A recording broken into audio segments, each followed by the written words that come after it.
வணக்கம். நீங்க ஒரு பிசினஸ் ஓனரா? உங்க பிசினஸ்ல ஒரு குறிப்பிட்ட கட்டத்துக்கு மேல வளர முடியாம ஏதா ஒண்ணு தடுக்கிற மாதிரி ஃபீல் பண்றீங்களா? அப்போ இது உங்களுக்கு தான். ஒரு ஹஸ்லரா இருந்து ஒரு சிஸ்டம் பில்டரா எப்படி மாறுறது, அந்த கண்ணுக்கு தெரியாத ஃபவுண்டர்ஸ் ட்ராப்ல இருந்து எப்படி தப்பிக்கிறதுன்னு தான் நாம இன்னைக்கு விரிவா பார்க்க போறோம். சரி, ஒரு நேரடியான கேள்வி. நீங்க ஒரு நாள் லீவு போட்டா இல்ல ஒரு வாரம் ஊருக்கு போனா உங்க ஆபீஸ்ல எல்லா வேலையும் அப்படியே நின்னுடுமா? யோசிச்சு பாருங்க. உங்க பதில் ஆமா அப்படின்னா நீங்க பெரும்பாலும் சர்வைவலிஸ்ட் ட்ராப்ல மாட்டியிருக்கீங்கன்னு அர்த்தம். அதாவது டிக்க தாக்குற போராட்டத்துல சிக்கிட்டீங்க. ஆனா கவலைப்படாதீங்க, இது நீங்க மட்டும் சந்திக்கிற பிரச்சனை கிடையாது. பல பிசினஸ் ஓனர்ஸ் மாட்டிக்கிற ஒரு பொதுவான இடம் தான் இது. இந்த ட்ராப்போட அறிகுறிகள் என்னென்ன தெரியுமா?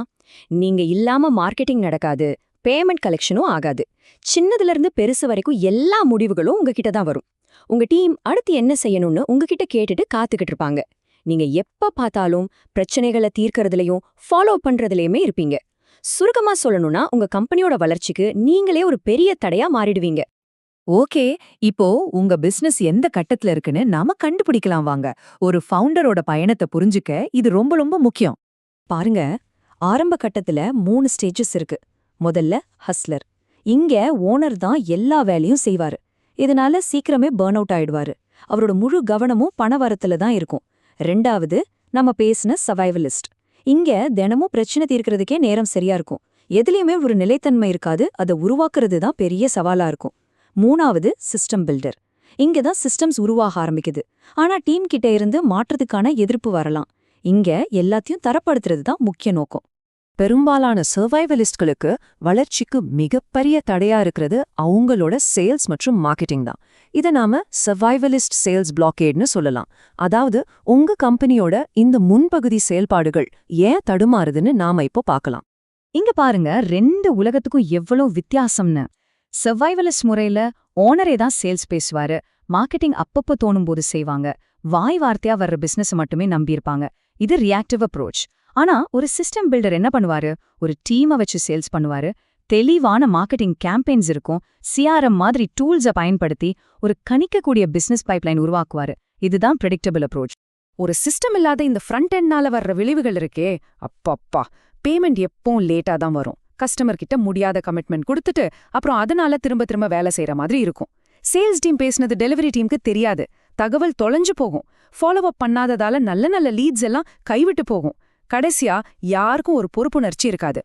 சரி, பிரச்சனைய பத்தி பேசினது போதும். இப்போ தீர்வு என்னன்னு பார்க்கலாம்.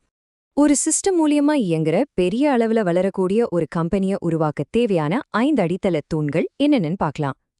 இதுதான் உங்க கம்பெனிக்கான ப்ளூ பிரிண்ட். இந்த 5 தூண்டுகள் தான் உங்க மாற்றத்துக்கான அடித்தளம். 1. ஸ்ட்ராட்டஜி, அதாவது அளவிடக்கூடிய இலக்குகளோட ஒரு தெளிவான பாதை. 2. ஸ்ட்ரக்சர், யாருக்கு என்ன அதிகாரம் என்ன பொறுப்புங்கிற கட்டமைப்பு. 3. ப்ராசஸ், ஒரே வேலையை திரும்ப திரும்ப செய்யும்போது தரம் குறையாம பாத்துக்கிறது. 4. டெக்னாலஜி, இது உங்க திறனை பல மடங்கு பேர்க்கி காட்டும். 5வது பீப்பிள், வேலைய சொந்த வேலை மாதிரி பாத்துக்கிற ஒரு டீமை உருவாக்குறது. எவ்ளோ அருமையான ஒரு ஒப்பீடு பாருங்க. ஸ்ட்ரக்சர் ஒரு எலும்புக்கூடு மாதிரி என்றால், ப்ராசஸ் அதுக்குள்ள ஓடுற ரத்தம் மாதிரி. ஸ்ட்ரக்சருக்கும் ப்ராசஸுக்கும் உள்ள உறவை இதைவிட சிம்பிளா ஆனா ஆழமா சொல்லவே முடியாது. சரி, இந்த 5 தூண்களையும் பயன்படுத்தி உங்க சேல்ஸ் மற்றும் மார்க்கெட்டிங்க ஒரு தடையா இல்லாம ஒரு வளர்ச்சி என்ஜினா எப்படி மாத்துறதுன்னு இப்ப பார்க்கலாம் வாங்க. இந்த டேபிள பாருங்க, எவ்வளவு தெளிவா மாற்றம் தெரியுதுன்னு. சர்வைவலிஸ்டா இருக்கும்போது ஸ்ட்ராட்டஜி வெறும் பண வரவை மட்டும் பார்க்கும். ஆனா சிஸ்டம் பில்டரா திரும்ப திரும்ப விற்கக்கூடிய தயாரிப்புகள் மேலேயும் குறிப்பிட்ட வாடிக்கையாளர்கள் மேலேயும் கவனம் செலுத்துவாங்க. ஸ்ட்ரக்சர்ல ஓனரே மார்க்கெட்டிங் டிபார்ட்மெண்டா இருப்பாரு. ஆனா இங்க ஒரு மார்க்கெட்டிங் ஹெட், ஜோன் வாரியா டீம்னு ஒரு அமைப்பு இருக்கும். அதே மாதிரி தான் ப்ராசஸ், டெக்னாலஜின்னு எல்லாமே மேம்படும். எஸ்ஓபி, அதாவது ஸ்டாண்டர்ட் ஆப்ரேட்டிங் ப்ரொசீஜர் அப்படின்னா என்ன? ரொம்ப சிம்பிள். ஒரு வேலையை திரும்ப திரும்ப செய்யும் போது அதை எப்படி செய்யணும்னு படிப்படியா எழுதி வச்ச ஒரு டாக்குமெண்ட். ஒரு தப்பு உங்க டீம்ல திரும்ப திரும்ப நடக்குதா, அப்போ அங்க ஒரு எஸ்ஓபி இல்லைன்னு அடிச்சு சொல்லலாம். இதுதான் நிறைய குழப்பங்களுக்கும் தவறுகளுக்கும் சரியான மருந்து. பாருங்க, ஒரு சிஸ்டம் இருந்தா என்ன சாதிக்க முடியும்னு. முறையான மார்க்கெட்டிங் செயல்முறைகள் மூலமா வருஷத்துக்கு சுமார் 300 தரமான லீட்ஸ் வரைக்கும் உருவாக்க முடியும்.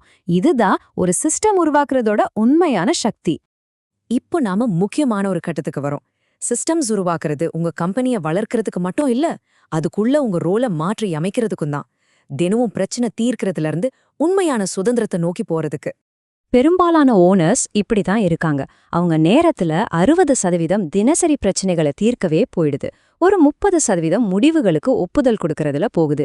சிஸ்டம்ஸ் உருவாக்குற மாதிரி முக்கியமான வேலைக்கு வெறும் 10% நேரம்தான் கிடைக்குது.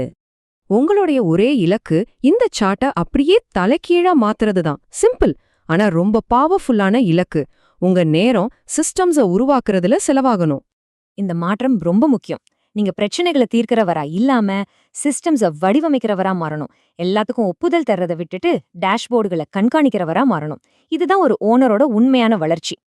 இந்த முழு பகுதியோட மைய கருத்தை ஒரு மந்திரம் மாதிரி மனசுல வச்சுக்கோங்க. நீங்க ஒரு கம்பெனிய நடத்த நினைக்க கூடாது. அதுக்கு பதிலா உங்க தினசரி கட்டுப்பாடு இல்லாமலேயே தானா இயங்கி வளரக்கூடிய ஒரு சிஸ்டத்தை வடிவமைக்க நினைக்க வேண்டும். சரி, எல்லாம் கேட்டாச்சு. இப்போ உங்களுக்கான கேள்வி இதுதான். இன்னைக்கே நீங்க டிசைன் பண்ண ஆரம்பிக்க போற அந்த ஒரு சிஸ்டம் எது? உங்க சேல்ஸ் ப்ராசஸா, இல்ல மார்க்கெட்டிங் ஃபனலா, இல்ல வேற எதுவுமா? யோசிங்க, முதலடியே எடுத்து வைங்க.